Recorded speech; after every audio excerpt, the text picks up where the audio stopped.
Cancheiro. Apresentação: Nicolas Wagner. Alô, guaibeiros e guaibeiras! Está começando a 21ª edição do Cancheiro aqui na Rádio Guaíba. Excepcionalmente, neste final de semana, apenas nas plataformas digitais, no Spotify, no Deezer e no YouTube. Na edição de hoje, vamos falar sobre o grande momento do Juventude na Série B do Campeonato Brasileiro. O Juventude segue firme no G2, venceu o Goiás nessa semana na Serrinha, lá em Goiânia. E também teremos uma entrevista exclusiva com Gelson Conte, técnico do Veranópolis, que é líder da divisão de acesso depois de 6 rodadas, está invicto na competição, o pentacolor da terra da longevidade. O Cancheiro que conta com a minha apresentação, eu sou Nicolas Wagner, na edição Jefferson Gomes. Lembrando que a coordenação de esportes da Rádio Guaíba é do Rafael Pfeiffer, a gerência de jornalismo e esporte do Rafael Sequim e a direção do Claudinei Girotti.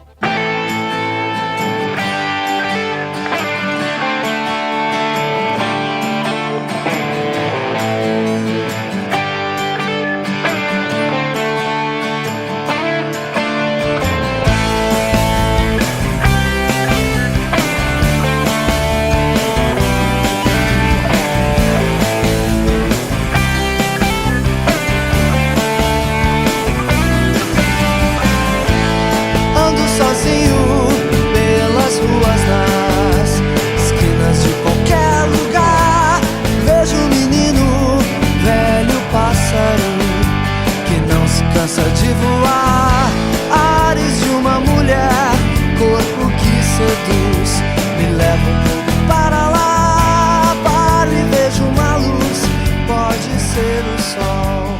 A gente começa essa 21ª edição do Cancheiro falando sobre o Juventude, que segue muito bem na Série B do Campeonato Brasileiro, venceu mais uma na última terça-feira, 1-0 sobre o Goiás, fora de casa, lá na Serrinha, em Goiânia.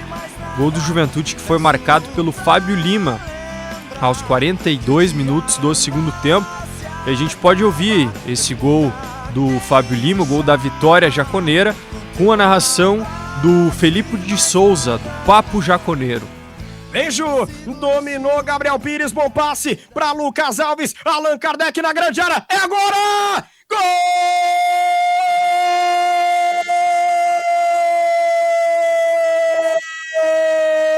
Gol do Juventude! Desafoga a papada no Ailé Pinheiro! E ele se consagra com uma assistência ao cornetado Allan Kardec. Que passe, bola no meio, e aí não teve para Wesley Garcia, e aí não teve para Lucas Lima, e aí não teve para o time do Goiás. Desafoga a papada, comemora que o Juventude vai ganhar. O Juventude está fazendo crime no Ailé Pinheiro, é gol do Papo, é gol do Juventude. Abre o marcador, o Periquito jogando longe de casa. Curupira, tinha que ser, né? E agora, pro Juventude com um gol importantíssimo. 0 pro Goiás. Tá aí a narração do Felipe de Souza, do Papo Jaconeiro, do gol do Fábio Lima, que deu a vitória para o Juventude diante do Goiás. Vamos ouvir o que falou o técnico do Juventude, Maurício Barbieri, sobre mais essa vitória na Série B. Comemorou muito esse resultado o treinador do Ju. Primeiro, eu acho que uma vitória muito importante, 3 pontos importantíssimos contra um adversário muito difícil, jogando na sua casa. A gente sabe que é difícil jogar aqui. Acho que as duas equipes sentiram bastante o desgaste dos jogos em sequência. Acho que isso ficou nítido no final, né? Nós dois tínhamos jogado há poucos dias de viagem, Goiás também porque jogou fora, então acho que isso fez com que o jogo ficasse em alguns momentos mais moroso do que é o normal. E eu acho que a gente se comportou bem, soube tirar os espaços do Goiás, que é uma equipe com muita movimentação, muita troca de posição. A gente ofereceu muito pouco a eles, como tem sido, a consistência defensiva nossa tem sido muito importante. E acho que a gente foi coroado com um gol no final ali, fizemos as trocas pensando em buscar a vitória, trocamos os 3 homens de frente. E tô feliz, acho que é um resultado fundamental para dar sequência nessa nossa caminhada. Tá aí o Maurício Barbieri, técnico do Juventude. Ju que segue como vice-líder da Série B, chegou aos 42 pontos em 23 jogos. E a destacar principalmente essa consistência defensiva referida pelo Barbieri na entrevista coletiva. Juventude tem a melhor defesa da Série B, com apenas 12 gols sofridos nos 23 jogos até aqui. E nesses 23 jogos, em 17, o Juventude não sofreu gols. É uma marca impressionante. O Juventude é um time muito difícil de ser vazado na Série B. O Juque volta a campo na terça-feira, 7h30 da noite, no Alfredo Jaconi, recebe o CRB. Lembrando que o Juventude, vice-líder, neste momento estaria subindo direto para a Série A. Neste ano, recordando, sobem 4 equipes na Série B, mas 2 de forma direta, e do terceiro ao sexto colocado vão disputar um playoff. Então, importante o Ju terminar nas 2 primeiras colocações para não precisar passar pelos playoffs.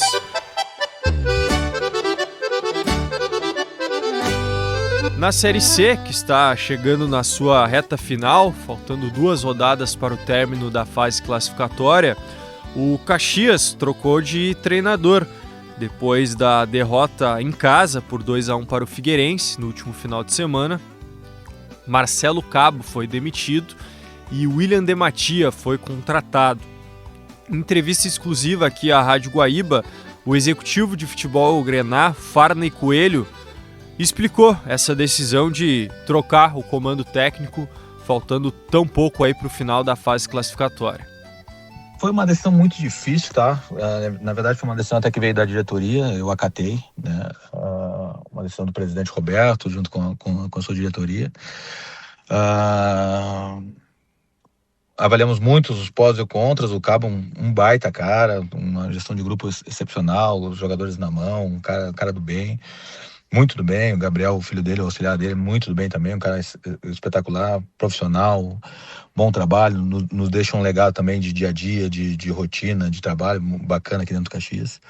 Mas os resultados em casa, infelizmente, não estavam vindo, faltavam nas últimas 5 rodadas, a gente não estava conseguindo vencer, né? Nas últimas 5 rodadas a gente fez 3 pontos só em casa, 3 empates, 2 derrotas, e a pressão estava muito grande, e também a gente entendeu que uma mudança agora poderia nos dar um fôlego novo, criar um fato novo, né? Essa foi a justificativa do presidente, eu acabei acatando.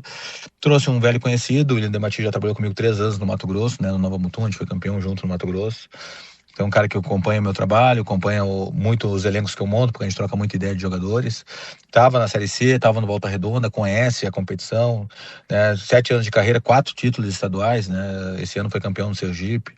Então é um cara que eu tenho um carinho, está em progressão de carreira, é um cara que trabalha muito, muito trabalhador, e que eu tenho certeza que não vai ter rupturas com o trabalho do Cabo, digo de começar do zero, né? Ele vai saber aproveitar tudo que o Cabo nos deixou de trabalho para aí sim, dentro das adaptações dele, mudar o modelo de jogo e para que a gente possa ser um pouquinho mais feliz nos resultados.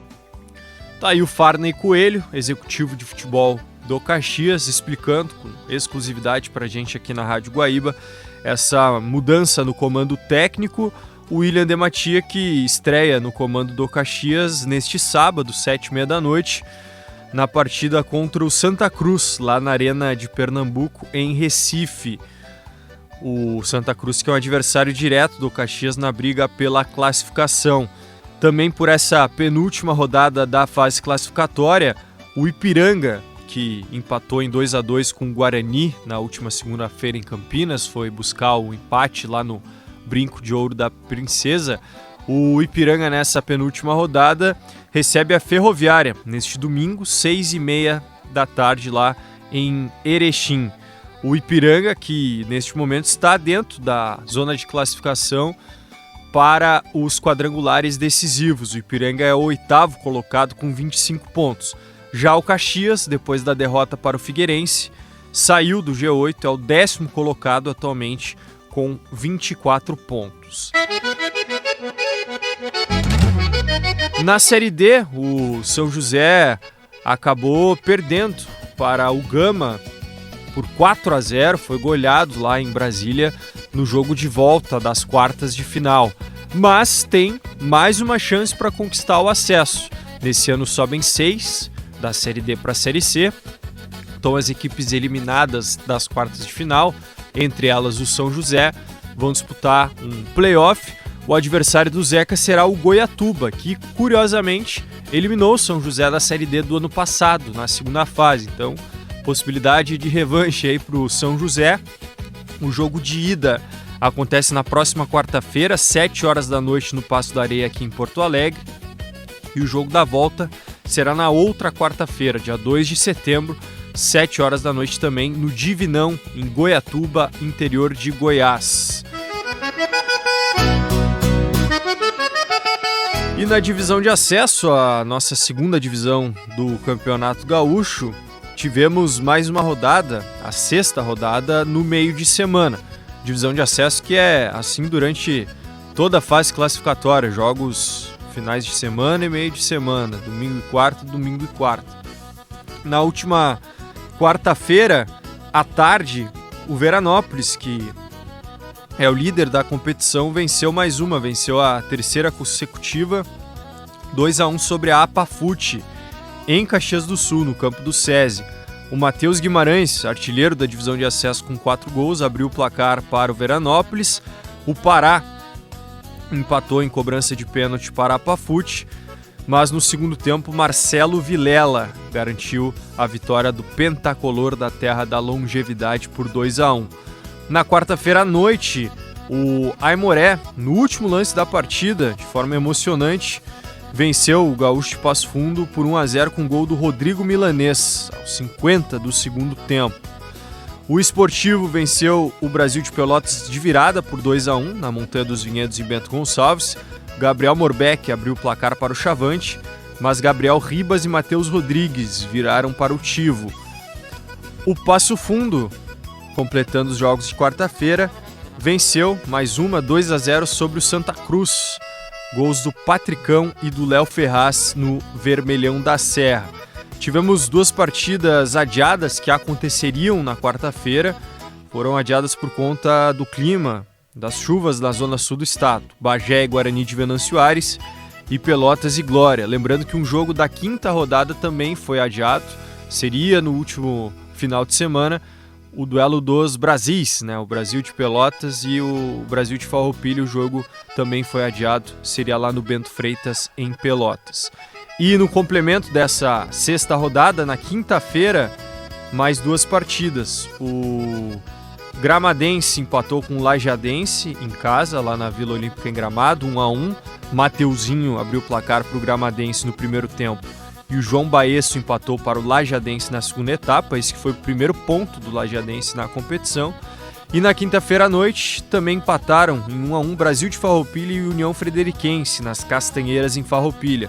O Luizinho abriu o placar para o Brasil e o Gabriel Rosseto empatou para a União Frederiquense. Na sétima rodada, que é neste final de semana, neste sábado, às 5 da tarde, Esportivo e Bagé abrem a rodada, duelando na Montanha dos Vinhedos em Bento Gonçalves. E às 7 da noite, o Brasil de Pelotas recebe o Aimoré, no Bento Freitas. No domingo, as outras 6 partidas. Às 3 da tarde, tem Gramadense e Apafute, Pelotas e Passo Fundo, Veranópolis e Santa Cruz. Às 13h30, Lajadense e Glória. Às 4 da tarde, Brasil de Farroupilha e Guarani de Venâncio Aires e Gaúcho de Passo Fundo e União Frederiquense.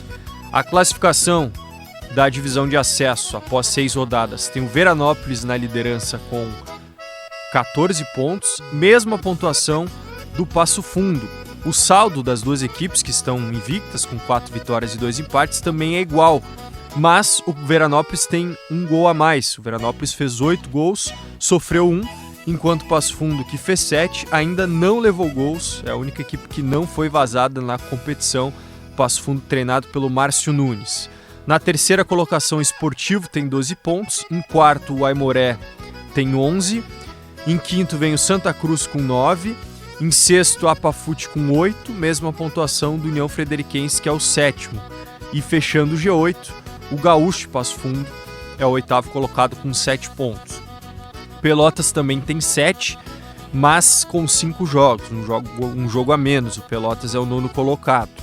O Brasil de Pelotas também com um jogo a menos é o 10º com 6, mesma situação do Brasil de Farroupilha, que é o 11º.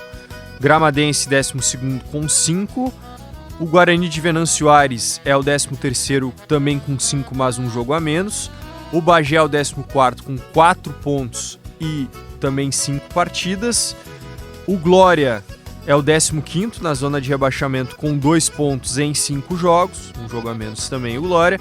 E o Lanterna é o Lajadense, apenas 1 ponto conquistado em 6 partidas na divisão de acesso.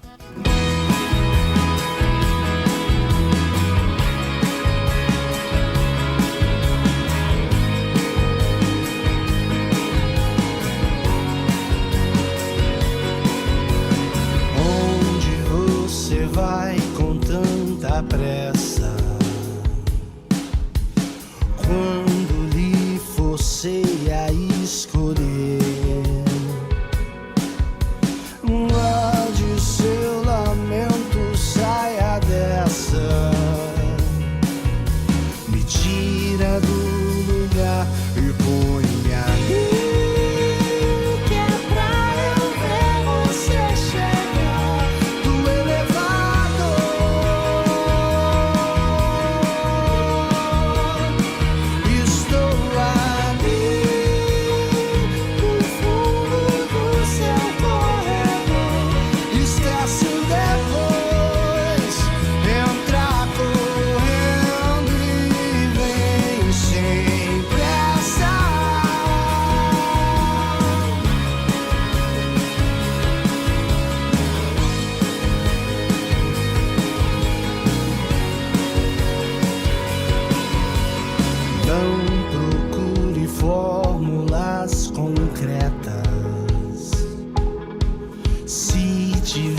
Que acontecer não vai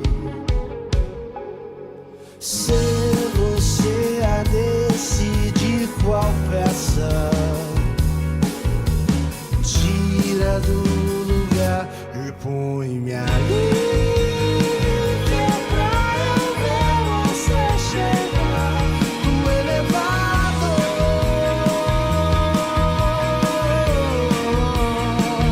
Estou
Nosso contato agora é com Gelson Conte, técnico do Veranópolis, que é líder da divisão de acesso. Gelson, tudo bem? Prazer falar com o amigo novamente. Boa noite, o prazer é todo meu falar contigo e todos os ouvintes. E aqui tu atribui, Gelson, essa grande campanha do Veranópolis até aqui na divisão de acesso, invicto na competição e líder também desse campeonato que é tão disputado. Eu acho que primeiro foi a montagem do grupo e depois, consequentemente, veio o entendimento dos atletas que nós temos. Eu acho que essa foi a receita. O vestiário está forte, os trabalhos fortes também, a gente colocou um sistema de muita entrega dos atletas. Vocês viram isso nos últimos jogos. Acho que nós estamos indo para uma disputa tanto na hora de jogar e tanto na hora de fazer disputa física. Isso está me agradando bastante. Eu sinto que os atletas estão muito felizes, não só os que estão jogando, mas os reservas também. Então, até aqui, a gente está fazendo uma grande campanha, mas eu tenho minha maneira de conversar com eles, porque toda vez que tu faz uma grande campanha, sempre vem o comentário adverso. Tem que tomar cuidado, que daqui a pouco vem o revés. Isso tudo eu estou conversando com meus atletas. Nós precisamos ter os pés no chão, sem vaidade, humildade, e nós vamos continuar disputando forte. A disputa forte que a gente está fazendo não quer dizer que nós vamos ter êxito toda hora, mas até aqui está me agradando bastante e eu vou continuar focado, concentrado, aglutinando bastante com um grupo de jogadores para que a gente consiga dar sequência. Nós fizemos 14 pontos até aqui em 6 jogos. Eu acho que nós temos bastante jogos pela frente para o mais rápido possível tentar garantir uma classificação entre os 8. Falou que o primeiro passo foi uma boa montagem de grupo. Como é que foi esse trabalho? Como é que foi esse processo, Gelson, de escolher os atletas certos? Alguns já tinham trabalhado contigo, já tinham jogado no Veranópolis, mas sempre tem aquela cota, digamos assim, de apostas em que tu tem que ser muito certeiro, né? Eu acho que nós tínhamos, em cima de um estudo e do banco de dados que a gente sempre tem, e de um acompanhamento do futebol brasileiro, eu acho que a gente foi feliz e a gente tentou montar em cima daquilo que nós achamos que pode dar certo numa disputa de divisão de acesso. Exemplo próprio aí, a gente trouxe de volta alguns atletas que tinham trabalhado com nós. Nicolas Ferri, Samson, Renan, Dimitri, Gustavo, Matheus Guimarães já trabalharam com a gente, tá? Então, isso já nos ajuda bastante. E aí a gente pegou outros atletas que estavam jogando no Brasileiro da Série D. Talvez nós precisaríamos mais uma ou duas peças, mas vai ser impossível trazer até pelo sistema financeiro. Então, nós montamos dentro daquilo que eu vi que a divisão de acesso ela cobra, que ela exige, principalmente com o setor defensivo forte. Mas hoje o setor defensivo está forte porque o nosso empenho dos nossos atacantes também está muito grande. Então, até aqui deu certo. Então, em cima dessa visão que nós tivemos, da montagem de grupo, a coisa começa a fluir e a gente ainda continua invicto na competição.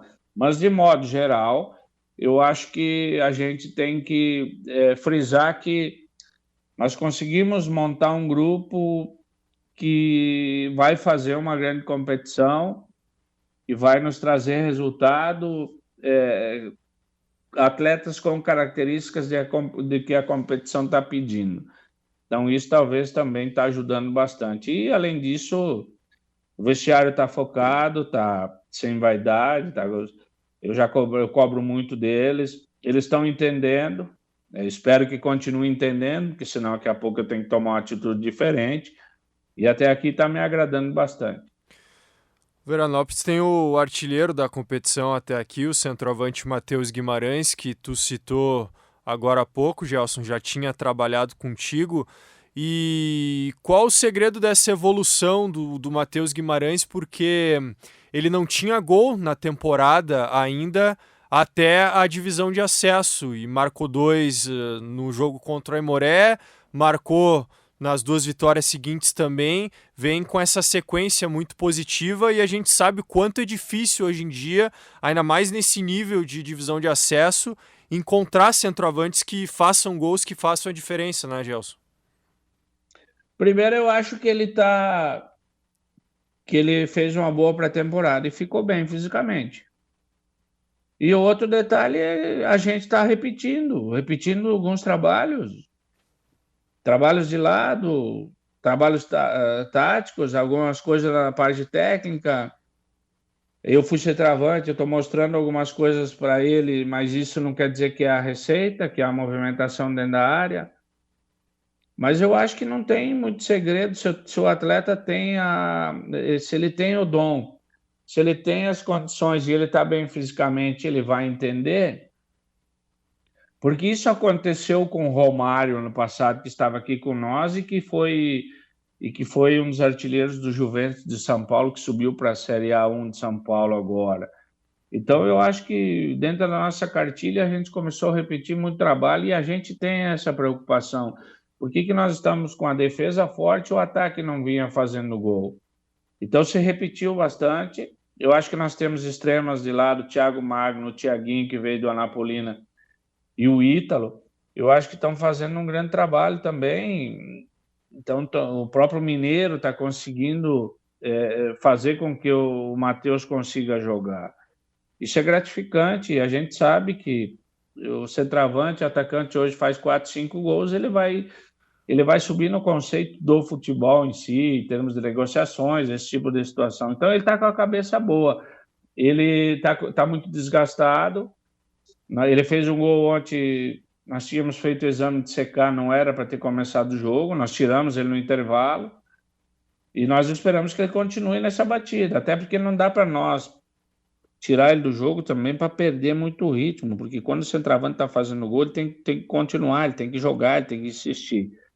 Então nós vamos avaliar agora até domingo também qual é a situação dele, mas eu estou muito feliz com ele. No Guarani de Bagé, na Série D do Brasileiro, não se conseguiu repetir esse trabalho, mas felizmente agora ele está muito bem.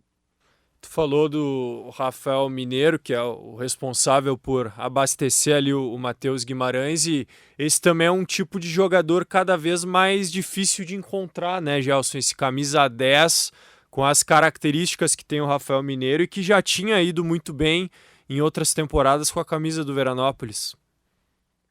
Vai se terminando, né? Vai se terminando. Se cobra muito, que a gente não está tendo essas criações, esses tipos de atleta. Está se terminando. Felizmente, o Mineiro tá tendo uma evolução jogo após jogo, inclusive na bola parada.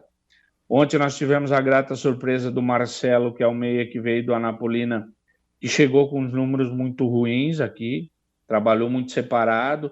Ontem ele entrou e a primeira bola, que foi a falta, ele conseguiu fazer o gol da vitória, então, mas ele requer muito mais.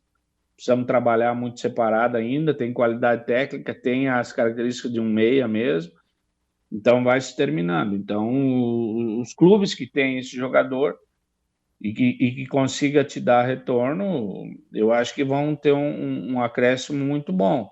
Mas também é um atleta de uma idade muito avançada, a gente precisa tomar cuidado, vem jogando todos os jogos, muito jogo um em cima do outro, viagem, e nós estamos tendo esse cuidado. Saiu do jogo também ontem, no segundo tempo, num certo momento do segundo tempo, saiu do jogo, para a gente deixar descansar um pouco, porque tem horas que conforme o gramado, conforme o jogo fica muito físico, mas até agora está me agradando bastante também o Rafael. E tem a virtude que tu citou da bola parada, não só ele, como o Dimitri também, o próprio Marcelo, e é uma arma fundamental na divisão de acesso, né, Gelson? Com os gramados que muitas vezes não estão nas melhores condições, fica mais difícil jogar por baixo, uma jogada mais elaborada, e aí a bola parada faz a diferença. E o teu time tem se aproveitado muito disso, de gols de escanteio, de gols de falta. O quanto tu trabalha isso no dia a dia com os atletas, Gelson? Eu acho que a gente também visualizou a porcentagem de gols de bola parada nessa competição está muito grande, tá? Uhum. Primeiro passo que eu cobro deles é que não tome gol. E aí nós começamos a trabalhar muito esse tipo de situação. Como não dá para te fazer muito confronto devido ao desgaste, nós estamos tendo a oportunidade de trabalhar a bola parada, escanteio, falta de lado em si. E isso está nos trazendo resultado, até porque nós temos atletas, não só o Matheus, nós temos zagueiros que são altos e que estão aproveitando esse tipo de jogo. Então isso está ajudando bastante. E eu vou dizer para ti, se nós tivermos que fazer uma divisão de acesso com muita marcação, como a gente vem fazendo, nós tomamos o primeiro gol ontem de pênalti, e nós conseguimos vencer o jogo de bola parada, é mérito dos jogadores também. Mas isso precisa se repetir no dia a dia. até porque futebol tem algumas coisas que é repetição, nós estamos fazendo isso não quer dizer que vai dar certo toda hora, mas até agora está ajudando bastante, porque se pegar os nossos jogos e alguns outros jogos, a porcentagem de gols de bola parada está bastante grande nessa competição. Com certeza. E tu tinha comentado antes, Gelson, que a equipe começou não levando gol, que é o primeiro passo, e depois se buscou, né, ser mais efetivo na frente para que as vitórias efetivamente aparecessem como tem aparecido. Mas essa é uma característica tua de montar o time de trás para frente, né? Quando começa a pré-temporada, primeiro estabelecer bem a defesa, porque à medida que tu não sofre gol, tu está mais perto do resultado. Trabalho nesse ano no Veranópolis, imagino que tenha sido nesse sentido também. Foi nesse sentido, sim. A organização da nossa equipe, ela começou de trás para frente. E eu sabia que a preocupação dos próprios centroavantes nossos era muito grande.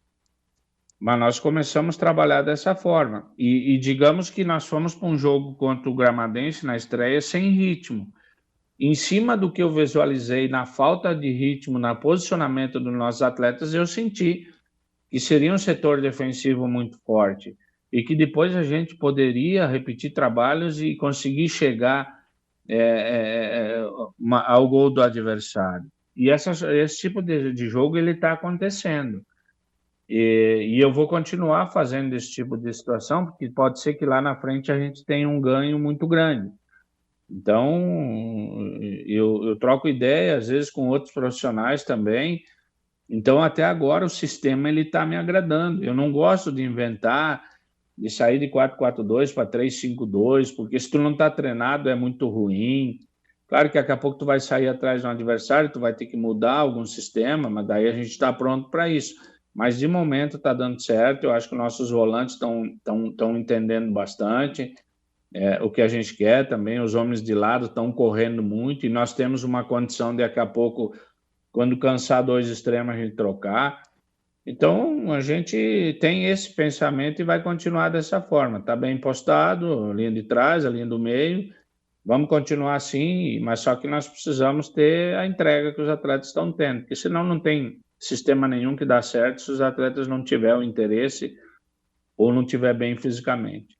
Com certeza.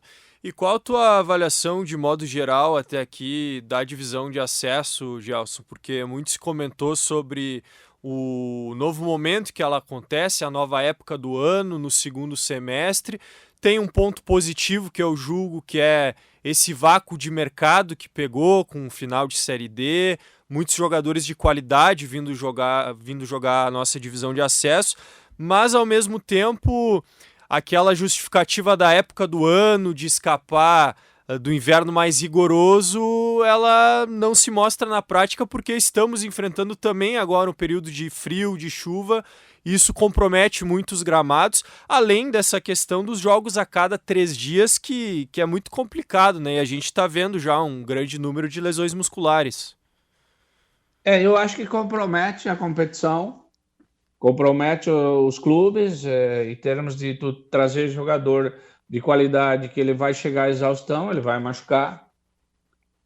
Nós estamos vendo aí que tem alguns clubes que já começaram a chiar, porque alguns clubes não jogaram, passaram o tempo descansando, e outros clubes estão quarta e domingo, dentro de ônibus e jogando.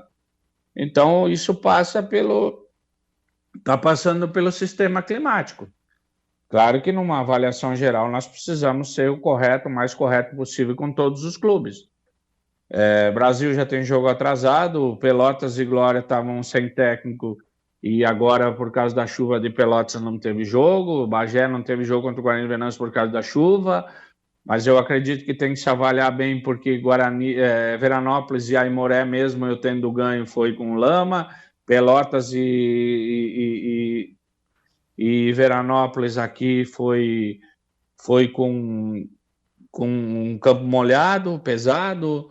Então, tem muita gente que já começou a gritar. O meu pensamento é que eu tive que fazer exame de secar em alguns atletas. Ontem eu deixei fora o Jimmy, eu tirei o Matheus no intervalo, eu tirei o Rafael Mineiro aos 10 do segundo tempo, Eu já perdi o Nicolas Ferri, o Sportivo ontem perdeu o Giovani, perdeu o goleiro por lesão muscular. Ele não vai aguentar, o corpo deles não vai aguentar. Se fosse um tempo mais seco, até de repente poderia aguentar, agora não vai aguentar. Final de semana está prometendo um frio muito forte, então o desgaste ele vem. Nós estamos atentos a tudo isso, tomara que isso não nos prejudique, mas como eu falei lá antes da competição, eu sabia que ia haver gritaria. Eu acho que não é só a situação de nós termos pego uma competição com um clima ruim. Acho que a competição ela ficou bastante pesada devido à sequência de jogos, um em cima do outro. Com certeza, e a gente muitas vezes aponta o dedo para a federação acerca dessas questões, Gelson, mas o quanto tu não acha que é responsabilidade dos clubes? Porque, por exemplo, puxar a divisão de acesso para o segundo semestre foi decisão dos clubes, pelo que sei, só o Aimoré e o Brasil de Pelotas queriam a manutenção no primeiro semestre.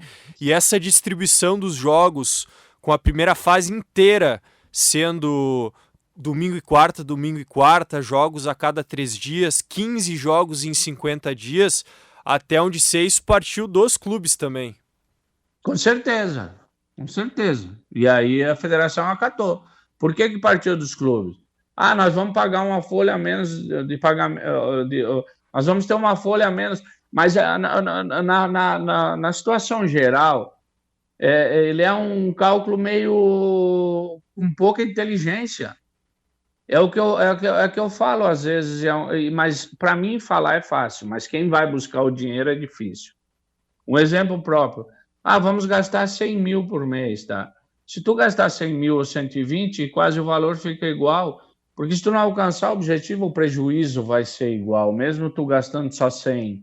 Uhum. Então, esse tipo de situação, nós vamos fazer campeonato em agosto, não está indo ninguém no estádio. Eu vi Sportivo Brasil ontem, os próprios jogos nossos aqui, está indo pouca gente no estádio porque o clima não favorece. Ninguém vai sair de casa com esse clima, mas foram os clubes que escolheram. Nós somos profissionais, nós vamos trabalhar. Daqui a pouco nós vamos ter um revés se nós não tivermos plantel. Por isso que eu estou tendo esse cuidado. Mas é impossível. Daqui a pouco não adianta também toda hora nós despejar lá no presidente da federação, tá errado. Eu entendo que daqui a pouco esses jogos atrasados eles deveriam sair logo. Porque alguém vai chiar. Alguém vai chiar. Uhum. Eu vou te dar um exemplo próprio. Se tiver algum jogo desses lá depois do último jogo da fase classificatória e alguém precisando de resultado, então vai ter chiadeira. Mas as pessoas que vão chiar é os mesmos diretores que foram lá e disseram, não, vamos fazer um campeonato de 1 mês e meio, de 2 meses, assim, vamos começar em agosto. Beleza, então.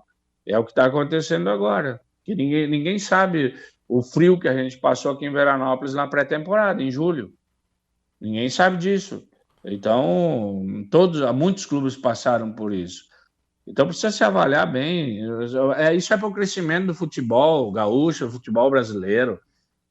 Porque senão, em alguns lugares, o futebol vai terminar.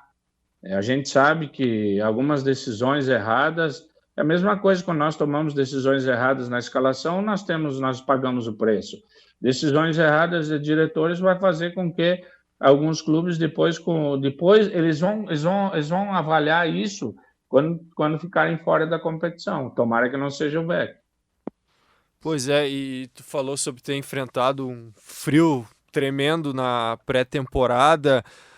Tem essa questão, né, Gelson? Porque se passou a divisão de acesso para agosto, mas a pré-temporada ela pegou um inverno rigoroso. E até no caso do Veranópolis, eu sei que vocês têm um campo sintético para treinar, mas a maioria das equipes treina no próprio campo de jogo. Então, quando começou o campeonato, já tinha todo o peso de uma pré-temporada em cima do gramado, né?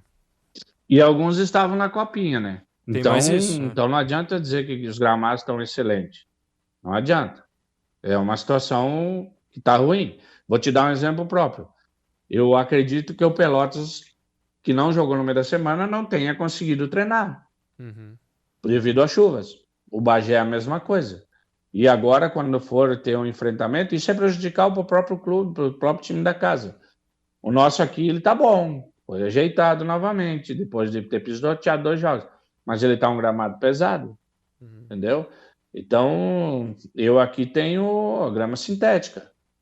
Se conseguiu trabalhar até com dias molhados, dias frios, se conseguiu. Mas também não dá para te bater na grama sintética todo dia devido a lesões. Então, tudo isso passa pela nossa cabeça, entendeu? Então, vamos ver, vamos continuar batalhando aí na sequência. Tomara que a gente consiga ter o mesmo êxito que nós estamos tendo aqui, mas eu tenho algumas opiniões adversas. Só que às vezes a gente fala, mas a gente tem que ficar quieto também, porque depois cai tudo nas nossas costas. Não, mas é importante ouvir quem está há tanto tempo aí no futebol do interior sobre essas questões extra-campo. Mas individualmente, Gelson, tu considera esse trabalho aí no Veranópolis, que começa dando bons resultados, uma retomada para ti também, porque foi um ano complicado, né? Começar pelo rebaixamento lá com o Primavera, com quem tinha sido campeão mato-grossense de forma inédita no ano passado, e no Guarani, que conseguiu manter o time de Bagé na elite do Gauchão, conseguiu aquela classificação na Copa do Brasil contra o Caxias, mas acabou não tendo a sequência de bons resultados na Série D. Claro que a gente precisa avaliar todos os lados. Eu acho que a gente vem, dentro de alguns últimos anos, fazendo bons trabalhos. Título, semifinal, aí o descenso do Primavera, que foi uma coisa muito chata. Nós salvamos um clube do descenso, que é o Guarani de Bagé, em 4 jogos. Diga-se de passagem que nós somos o primeiro do quadrangular, depois passamos pelo Caxias, pela Copa do Brasil, e eu falo com o responsável pela minha carreira, eu falo para ele, nós tivemos a oportunidade de subir muito mais o nível, a gente não subiu, nós estacionamos. Onde nós estamos, nós mesmos estacionados, nós voltamos a fazer outra competição boa de visibilidade, entendeu? Então todos nos conhecem. Acontece que tem muita gente que às vezes acha que a realidade que a gente põe dos fatos está errado. Então eles acabam misturando bastante as coisas, mas eu vou continuar com a minha opinião forte, que eu estou dando sempre. Eu vou dar a minha opinião forte. A gente vê onde tem possibilidade de dar certo e onde tem possibilidade de dar errado. Entendeu? Eu converso com o futebol com todo mundo, todo o Rio Grande do Sul e do Brasil, quase toda semana. Então eu preciso explanar algumas coisas. Queira Deus que a gente consiga o nosso principal objetivo aqui e que a gente continue aí trabalhando, até em nível maior. Mas se não aparecer, a gente vai continuar fazendo o melhor em toda a equipe que a gente vai trabalhar. Porque eu digo isso, eu tenho passagem pelo Aimoré, que foram boas, tenho passagem pelo Novo Hamburgo, que foi para a Série D do Brasileiro, nós temos o título do Primavera dentro da Arena Pantanal, de um clube que tinha 4 anos em cima do Cuiabá. Viemos para cá, o Veranópolis nunca tinha chegado à semifinal, a gente conseguiu levar a semifinal, voltamos para o Primavera, e eu deixo bem claro, nós derrubamos o Primavera para o acesso do Mato Grosso, aí fomos para o Guarani de Bagé, fazer 4 jogos em 15 dias e conseguimos manter o Guarani na primeira divisão. Então, alguma coisa boa tem. Então, vamos continuar trabalhando dessa forma. Voltamos aqui, estamos na liderança, que ela é momentânea, porque nós temos que ter atenção a isso, e vamos continuar trabalhando e tentando crescer, estudando, para que a gente consiga também voos mais altos. Agora, tu enfatizou, nós derrubamos o Primavera. O que deu de errado lá nessa temporada, Gelson? E eu queria te ouvir mais também sobre o Guarani, porque chegaram informações aí de uma dificuldade muito grande no relacionamento com os atletas, jogadores que não gostavam do teu trabalho. O que de fato aconteceu nesses 2 últimos clubes pelos quais tu passou? Lá no Primavera nós tivemos dificuldade porque nós fizemos algumas avaliações erradas e contratações. Talvez a gente tenha tido a receita de ter sido campeão com 100 e poucos mil, e no outro ano a gente gastou a mesma coisa e não teve esse êxito. Mas eu não posso também colocar só em cima da responsabilidade dos outros. O comandante era eu, e a gente foi rebaixado. E quando a gente foi rebaixado, a gente pegou o carro e veio embora, veio para o Guarani. Num primeiro momento, no Guarani, eu consegui detectar o que estava dando de errado e a gente conseguiu ajeitar a casa em questão de 2, 3 dias. Tanto é que a gente manteve o Guarani na Série A e passou pelo Caxias na Copa do Brasil. A sequência do Brasileiro da Série D, ela não deu mais certo, eu vou te dizer por quê. Porque o Helder foi para o exterior, porque o Murilo foi para o Ponte Preta, porque o Marcão foi para o Pouso Alegre, volante, porque o Marquinhos foi para o Serra Branca, e aí os que vieram não performaram e talvez não tenham sido bem recebidos pela turma que estava. E eu vou te ser bem sincero de que, porque eu sou um cara que não minto, tá? Eu não minto para a imprensa, eu não minto para jogador, eu não minto para ninguém.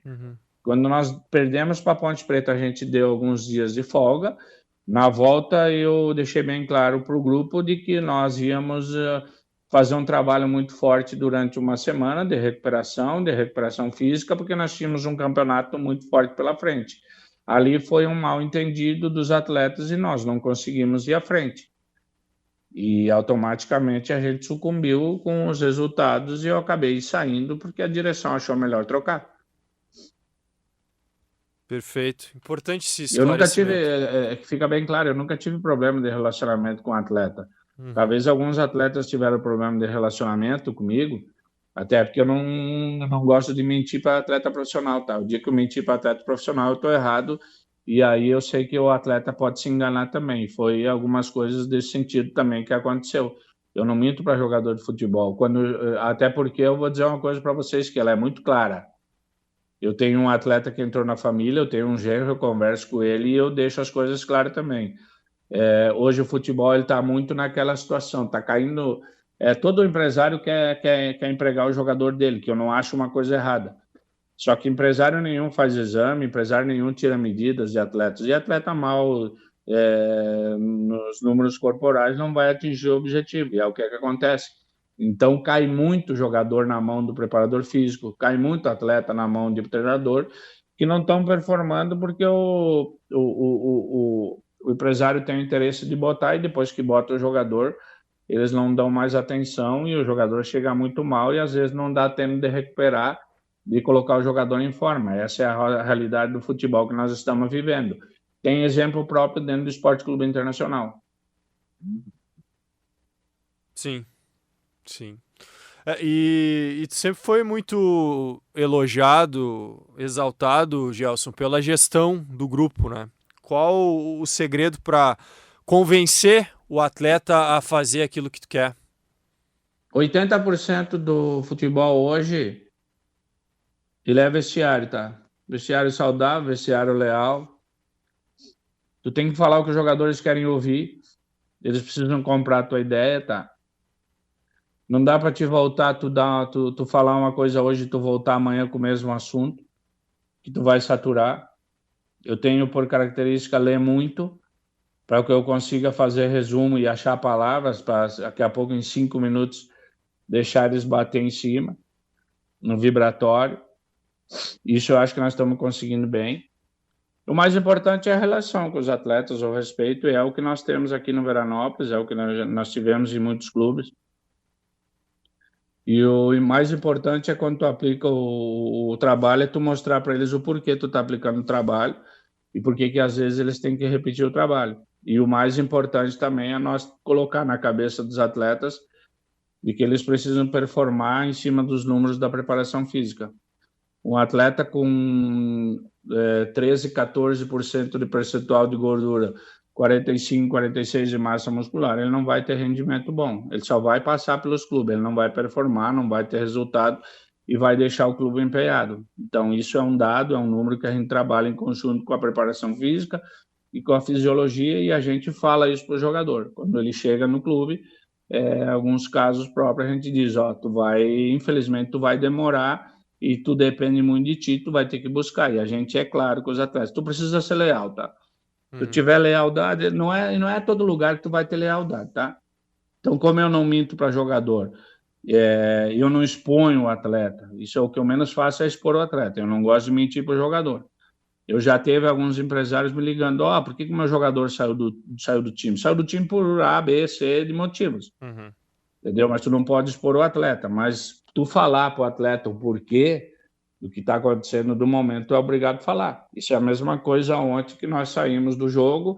Eu tive uma reação adversa, porque eu estava havendo confusão depois do jogo, eu levei todo mundo para o vestiário, eu chamei a atenção de algumas coisas, mas eu pedi que deixasse a vaidade de lado e que a gente tivesse os pés no chão, que nós estávamos trilhando um caminho bom. Se ele vai trazer resultado ou não, eu não sei. E os meninos estão entendendo isso. Até porque alguns atletas sabem do meu comportamento. Eu vou continuar trabalhando dessa forma, até porque não adianta eu me enganar ou estar enganando as pessoas que eu comando. Perfeito, muito bom. Gelson Conte, técnico do Veranópolis, obrigado por conversar mais uma vez aqui com a gente na Rádio Guaíba e sucesso na sequência da divisão de acesso aí com o VEC, Gelson. Um grande abraço para ti, para todos os ouvintes. Quando precisar, algum esclarecimento, nós estamos aqui à disposição.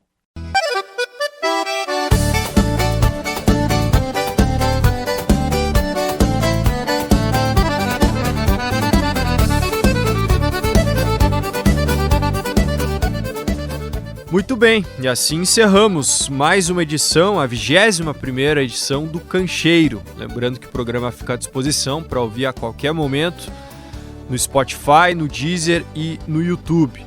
Se inscreva no nosso canal do YouTube, Guaíba Esporte, também siga a Rádio Guaíba e o Guaíba Esporte nas redes sociais. Se tiver algum elogio, alguma crítica, alguma sugestão de pauta aqui para o Cancheiro, pode fazer pelas nossas redes sociais ou então pelo WhatsApp 519-9388-7532. Cancheiro que contou com a minha apresentação, Nicolas Wagner, edição do Jefferson Gomes, a coordenação de esportes da Rádio Guaíba do Rafael Pfeiffer, a gerência de jornalismo e esporte do Rafael Sequim e a direção do Claudinei Girotti. Um bom final de semana a todos e retornamos no próximo fim com mais Cancheiro, com muito mais futebol do interior gaúcho aqui na Rádio Guaíba.